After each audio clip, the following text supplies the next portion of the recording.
l'église, qui aime Dieu et qui cherche Dieu. Vraiment, ça fait plaisir, ça me remplit. Je vais vous raconter mon témoignage, ce que Dieu a fait dans ma vie. Moi, pour ma part, je suis né dans une famille chrétienne. Et très jeune, j'étais attiré par les choses du monde.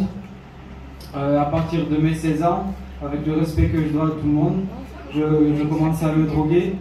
C'est à partir de mes 16 ans que je commençais à travailler. J'ai commencé à gagner pas mal d'argent. Et en fait, le diable s'est servi de ça pour m'accrocher et pour me faire faire ce qu'il voulait lui. Et j'ai vécu ma vie de jeune garçon comme ça, avec la drogue, les sorties, avec l'argent, les travails. Et bien sûr, j'étais un garçon qui était complètement dans ce délire-là, j'étais complètement dans ce monde-là. Je n'avais aucune relation avec mon papa, j'étais complètement en désordre. Vraiment, j'étais dans le déni complet parce que j'étais perdu en réalité, je n'avais pas les pieds sur terre, vraiment pas. Et j'étais un garçon aussi qui voyageait beaucoup, j'aimais beaucoup ça. Et ça a fait beaucoup de mal à mes parents parce que dans notre peuple, ça se fait pas forcément. Et bien sûr, quand je partais à des 2 000 à 3 000 km, je partais un peu dans le monde entier avec cette drogue, avec ces sorties. J'ai été dans les plus grandes boîtes de nuit du monde.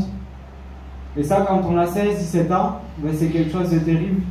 Et vraiment, je me mets à la place de mes parents et je me rends compte qu'aujourd'hui, ils ont beaucoup de mérite parce qu'ils ont persévéré avec Dieu. Je coupe au cours un petit peu. Et j'ai suivi comme ça jusqu'à mes 18 ans. Et quand j'ai fait mes 18 ans, peu de temps après, j'ai passé une épreuve qui a été vraiment très dure pour moi. J'ai passé par la séparation, j'ai perdu quelqu'un qui m'était vraiment très proche. Et pour moi, ça a été un brisement. À partir de ce moment-là, j'étais complètement détruit, j'étais anéanti. Parce que je ne m'attendais vraiment pas à perdre cette personne. Et vraiment, le diable il s'était servi de ça pour me faire passer encore un cap dans ce monde.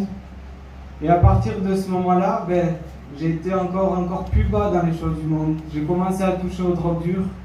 J'ai commencé à fréquenter des endroits qui étaient complètement diaboliques. Vraiment, j'ai commencé aussi à côtoyer les personnes qui étaient complètement diaboliques. Je sortais, je faisais des soirées avec des gens qui étaient possédés.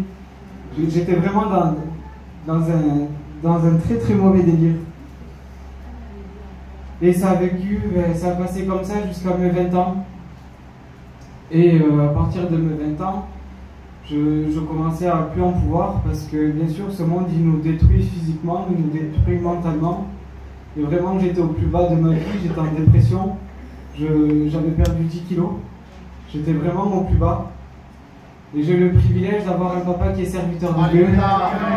Malgré que je n'ai jamais voulu entendre les choses de Dieu, pour moi c'était pas vrai, pour moi c'était lui qui m'avait pris cette personne-là, pour moi je voulais pas.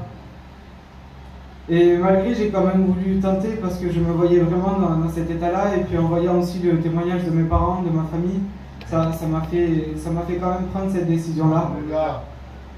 Et quand j'ai décidé de suivre les réunions, j'ai pris aussi la décision d'arrêter la cigarette avec le respect que je dois aux anciens. Il me restait quelques cigarettes dans mon paquet et j'ai dit, ce soir je les fume et demain je n'achète plus de paquets.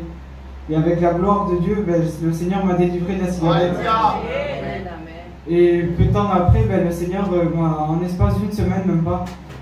En réalité, il m'a délivré instantanément, mais moi je l'ai vu comme ça l'a fait en une semaine, il m'a délivré de tout. Il m'a délivré des sorties, de cette drogue, il m'a sorti de ce vice, de l'argent que j'avais, il m'a sorti de ça.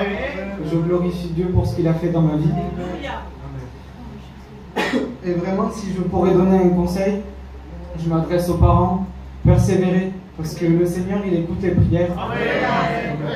Persévérer dans la prière, c'est la plus belle des choses que quelqu'un peut faire qui ne connaît pas Dieu. Rencontrez le Seigneur, faites une expérience. Que Dieu vous bénisse.